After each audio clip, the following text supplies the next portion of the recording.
Allez, bonjour à tous, j'espère que vous allez bien. Aujourd'hui, analyse de Solana. Ça fait longtemps que j'ai pas fait une update, donc on va en faire une. On fera une analyse long terme, moyen terme, court terme. On cherchera globalement les zones intéressantes pour rentrer en position. Je vous parlerai également, moi, mon exposition sur Solana dans mon wallet long terme. Et voilà, ma zone de prise de profit, hein, qu'est-ce que j'attends de Solana lors du prochain cycle. Alors, on va commencer par là où on se trouve actuellement. Et ben, on est tout simplement dans un range, d'accord? On avait ici, hop, notre borne haute. Et ici, on a notre borne basse. On a fait une déviation à la baisse, on a pris la liquidité, on a réintégré, et on a fait une déviation à la hausse, on a pris la liquidité, et on a réintégré. Voilà, la liquidité, ici, on a pris les stop loss des longues, on a piégé également des vendeurs ici, on a réintégré, et ici on a pris la liquidité. Donc pour le moment, on est toujours dans ce range-là, donc cette zone fait toujours office de support, cette zone fait toujours également office de résistance, comme on le voit ici, et ça m'étonnerait pas dans les prochaines semaines d'avoir un Solana qui continue à range dans ces niveaux de prix-là, sauf si sur le BTC on a une bad news, ou enfin un gros mouvement, ou sur Solana également une bad news, mais je vois pas un Solana sortir de ce range-là pour le moment, au vu de ce qui se passe sur les cryptos, actuellement la saisonnalité. Ça m'étonnerait pas de revenir chercher le bad range. Après, le but c'est pas d'anticiper, hein, c'est pas de prédire, hein, c'est tout simplement de voir ce que le marché nous donne, et pour le moment le marché me donne qu'on est dans un range. Donc si on revient chercher notre zone des 17 $ à peu près, c'est une bonne zone pour chercher à rentrer en position longue, avec une prise de profit milieu de range, voire haut de range. Les prochaines zones de liquidité sont ici, donc clairement si on y va, c'est on aura une cassure de ce range là, qui est un range majeur, hein. Ça fait déjà un moment qu'on y est, ça fait depuis janvier 2023, donc ça fait clairement un moment. Maintenant, moi, ce que je surveillerai tout simplement, c'est ma clôture monthly. Voilà, si on commence à clôturer en monthly vers ce niveau-là, pour moi, ça serait pas bon, et ça serait pour chasser ce creux ici, au moins prendre la liquidité et réintégrer, hein. Mais c'est un creux majeur, donc franchement, j'ai du mal à voir ce creux sauter sur Solana. On en est très loin, hein. Vu la volatilité qu'il y a eu ici et le rebond qu'on a eu, on est sur un moins 62%. Donc c'est sûrement un creux majeur qui doit absolument pas être cassé. Maintenant sur Solana, le signal encourageant pour les investisseurs long terme là, ça serait une clôture monthly au-dessus de ce niveau-là, et même une réintégration de ce précédent range là. Si on réintègre, ici pour moi le bottom sera fait sur Solana. Là on est sur une grosse résistance. Si on flippe cette résistance en support, ça peut être une bonne zone pour chercher à rentrer en position au niveau des 27 $. Donc voilà, c'est un niveau qui est super important, et la clôture monthly au-dessus de ce niveau-là sera vraiment bullish sur du long terme sur Solana. Voilà, donc un pullback sur les 27 $ peut clairement être une bonne zone d'opportunité. 27 $ qui est d'ailleurs mon prix moyen d'achat sur Solana, où j'étais rentré il y a un an déjà, ici et ici. Globalement, c'était des bonnes zones d'entrée long terme. Voilà, Solana, ça représente un très faible pourcentage de mon wallet long terme, parce que j'ai pas recherché à rentrer en position ici. Au vu du crash qu'on a fait, je dois être à 1,5-2% sur Solana, avec une moyenne d'achat vers les 27 $, et pour le moment je ne rentrerai pas sur Solana. Pourquoi? Parce que on a tapé quand même un moins 96%, la charte est pas très jolie, hein, le fait d'avoir autant chuté. Voilà, ici le crash de FTX n'a vraiment pas aidé, et au vu de la charte, j'ai du mal à voir Solana faire un nouvel ATH en 2024-2025, hein, lors du prochain cycle. Donc moi personnellement j'aurai une prise de profit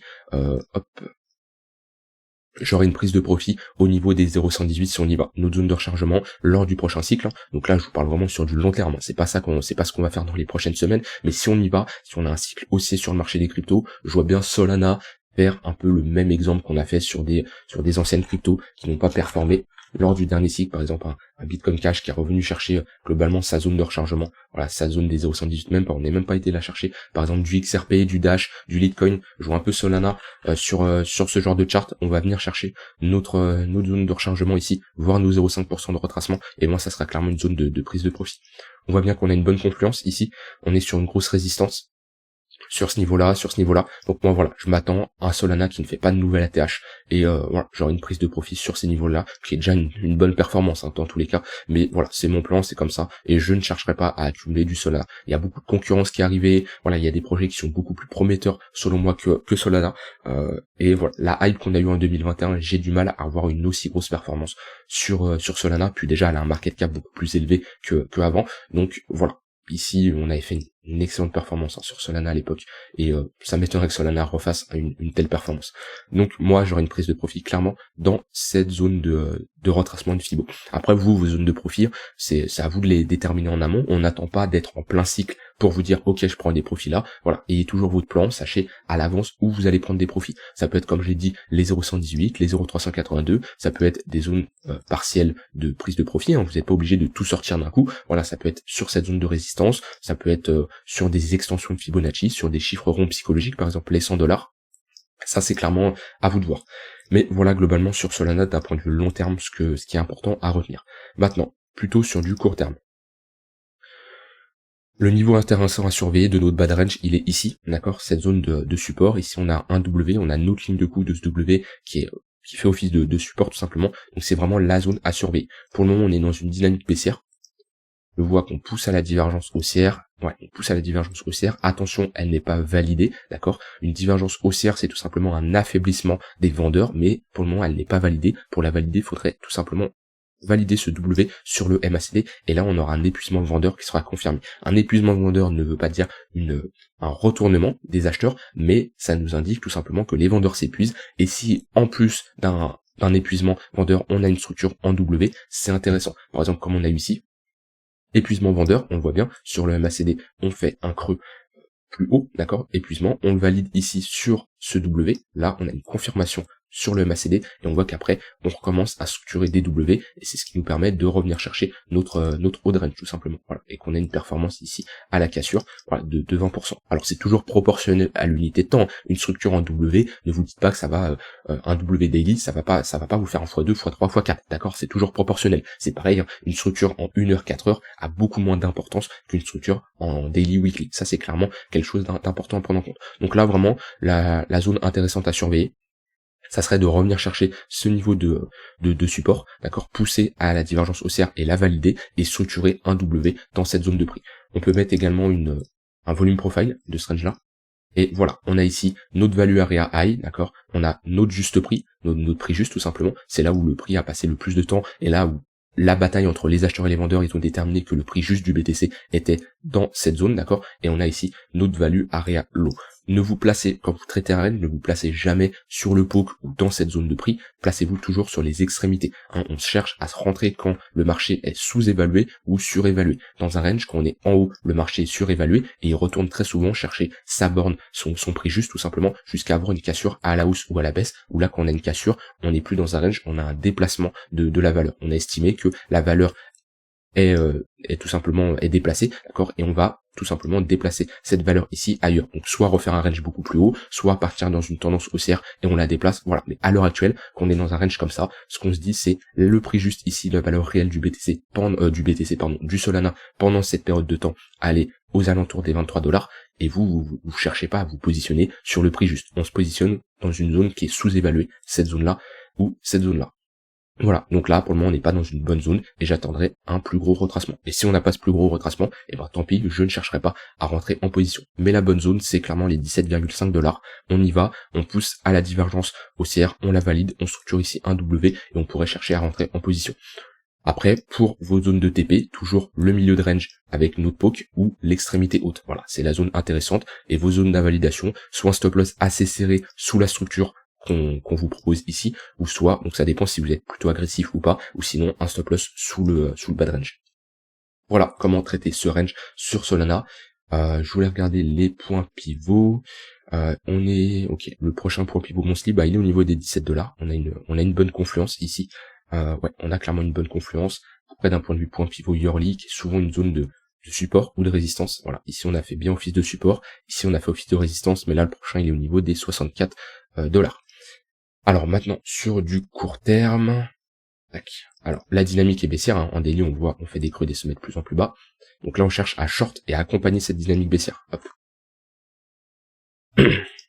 Alors, les creux et les sommets sont bien de plus en plus bas, et voilà, tous les pullbacks qui sont faits dans nos tunnels 15 minutes ou dans nos tunnels 1 heure sont des opportunités de short. Qu'on commence à cross le 15 minutes qui passe sous le 1 heure comme ça, et qu'on a des confirmations, en plus la dynamique est clairement baissière, on accompagne cette tendance, on ne lutte pas contre la tendance, ça c'est quelque chose que je dis très souvent, mais vous voyez bien que un mouvement à la baisse, moins 10%, est beaucoup plus important que si vous faites de la contre-tendance. Ici on a un plus 3, plus 4%.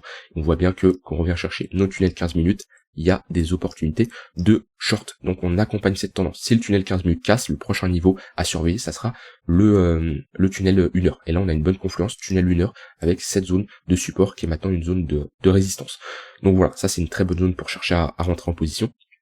Actuellement on est dans un range. et un range précédé par une tendance baissière a plus de chances de casser à la baisse. Donc quand on revient chercher notre haut de range, c'est également intéressant de short. Donc là on a une bonne confluence. Haut de range, d'accord, donc zone de résistance, tunnel 15 minutes, voilà, ça c'est des niveaux très intéressants. Et en général, j'aime bien ici également avoir des confluences avec un point pivot weekly ou un point pivot daily. Hop, voilà, ici on avait un parfait point pivot daily, et ici on a une très bonne confluence. Cette zone-là, si on y va, pour accompagner cette tendance baissière, on a ici une prise de liquidité de tout ce range-là, ok. On propose une petite structure dans cette zone de prix, ça peut être également une zone pour chercher à short le marché. Et pour le moment, le momentum est clairement bearish sur Solana en 1 heure. On voit qu'on pousse ici à la divergence baissière. Ici, on n'a pas de divergence haussière pour le moment. On a une potentielle petite là qui pourrait s'amorcer, mais elle n'est pas encore validée. Donc voilà, à surveiller, mais pour le moment, cette tendance accompagnée là. Ne cherchez pas à long une tendance baissière. Chercher tout simplement à la short. Et quand on aura une cassure de notre tunnel 15 minutes, une cassure de notre tunnel 1 heure et potentiellement une structure en W ici en daily, là on repassera dans une dynamique haussière et là vous pourrez rechercher à l'accompagner tout simplement sur du court terme parce que on passera dans une dynamique haussière. Ça c'est toujours important, et c'est de jongler sur différentes unités de temps pour voir la tendance primaire, votre tendance daily comment elle est. Ici ma tendance daily moi elle est baissière, ok je zoome en unité de temps pour chercher le 4 heures et le 1 heure, voir s'il est baissé. Et si le daily repasse haussier avec une structure haussière, et bien sur du 4 heures, 1 heure, 15 minutes, je cherche à l'accompagner et à long tout simplement. Voilà, j'ai dit tout ce que j'avais envie de dire, j'ai rien d'autre à ajouter. Vraiment, comme je l'ai dit, hein, pour les investisseurs, c'est la clôture monthly qui est très importante dans cette zone-là. Si on a une clôture au-dessus de ce niveau-là, c'est un gros signal sur Solana avec cette structure en W.